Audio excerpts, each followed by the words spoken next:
নমস্কাৰ আপোনালোকক RM education চেনেললৈ সকলোকে স্বাগতম জনাইছো।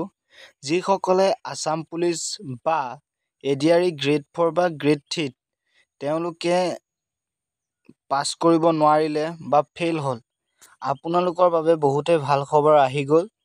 আপোনালোকলৈ নতুন ভেকেন্সি ওলাইছে। যিসকলে এডিআৰই গ্ৰেড 3 বা আসাম পুলিচ ABUBতে ফেল কৰিছিল তেওঁলোকৰ বাবে।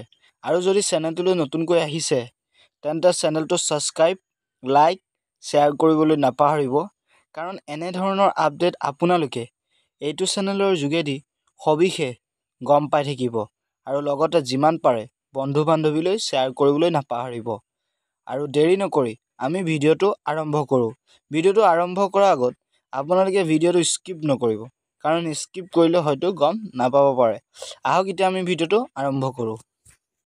প্ৰথম কথাটো হ'ল যে যিসকলে BA পাছ বা MA পাছ তেওঁলোকৰ বাবে ভাল খবৰ, কাৰণ আপোনালোকৰ অসম লোকসেৱা আয়োগৰ ফালৰ পৰা APSCৰ ফালৰ পৰা নতুন ভেকেন্সি ওলাইছে। সেয়েহে আপোনালোকে সেইখিনি পদত আবেদন কৰিব পাৰিব। যিসকলে APSC এক্সাম দিম বুলি যদি অতীতৰ পৰাই ভাবি থৈছে তেওঁলোকৰ বাবে বহুতেই ভাল খবৰ, কাৰণ আপোনালোকৰ ফাইনেলি আহি গ'ল। এতিয়া APSC ফালৰ পৰা 262টা ভেকেন্সি আহি গৈছে। এইবাৰ কমকৈ আহিছে ভেকেন্সিবোৰ, সেইকাৰণে একো নাই, আপোনালোকে এপ্লাই কৰিব। খালি কম্পিটিশ্যন হাই হ'ব, সেইটো কথা আপোনালোকে মনত ৰাখিব, কাৰণ আপোনালোকে হয়তো গম পাইছে বহুতেই এপ্লাই কৰিব ইয়াত। আপোনালোকে দেখিছে নটিছখনত Assam civil service, Assam police service, laboratory officer, district transport officer, block development officer, assistant manager. আপোনালোকে এইখিনি দেখিছে, এইখিনি পদত ভেকেন্সি ওলাইছে। আৰু এই পদখিনি আপোনালোকে যদি এপ্লাই কৰিম বুলি ভাবিছে, আপোনালোকে দেখিছে ইম্পৰ্টেণ্ট যিটো প্ৰথম লাইনত আছে, ৱেবছাইটটোৰ লিংক আপোনালোকে হয়তো দেখিছেই। আৰু আপোনালোকে দেখিছে যে 262টা ভেকেন্সি ওলাইছে। এইখিনি ভেকেন্সি ওলাইছে, আপোনালোকে এপ্লাই কৰিব পাৰে সেই ৱেবছাইটটোলৈ গৈ। আপোনালোকৰ চেণ্টাৰ ক'ত হ'ব?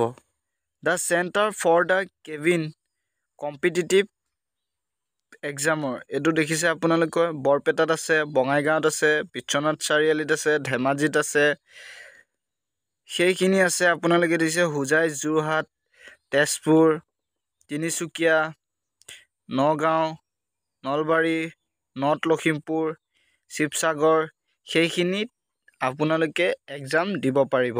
তাত চেণ্টাৰ আছে, এক্সাম চেণ্টাৰ। ভিডিঅ'টো চাই কেনে পালে? যদি ভাল লাগিছে চেনেলটো ছাবস্ক্ৰাইব, লাইক, শ্বেয়াৰ কৰিবলৈ নাপাহৰিব, কাৰণ বেছি দীঘলীয়া নকৰোঁ। দীঘলীয়া কৰি থাকিলে বহুত দীঘলীয়া হৈ থাকিব। যিটো গুৰুত্বপূৰ্ণ কথা সেইটোৱে আপোনালোকক আপডেট দিলোঁ। আৰু সেয়েহে যিমান পাৰে আপোনালোকে চেনেলটোক ছাপোৰ্ট কৰে যেন। বহুতে এতিয়া ভিডিঅ'বোৰ নোচোৱা হৈছে, কিয় নাজানো। সেয়েহে আকৌ আপোনালোকক কৈছোঁ যে ভিডিঅ'বোৰ চাবলৈ চেষ্টা কৰিব, আৰু ইম্পৰ্টেণ্ট কিছুমান আপডেট দি থকা হয়। সেয়েহে আজিৰ ভিডিঅ'টো ইমানতে সমাপ্ত কৰিলোঁ। ভিডিঅ'টো চোৱাৰ বাবে সকলোকে ধন্যবাদ জনালোঁ। জয় আই অসম।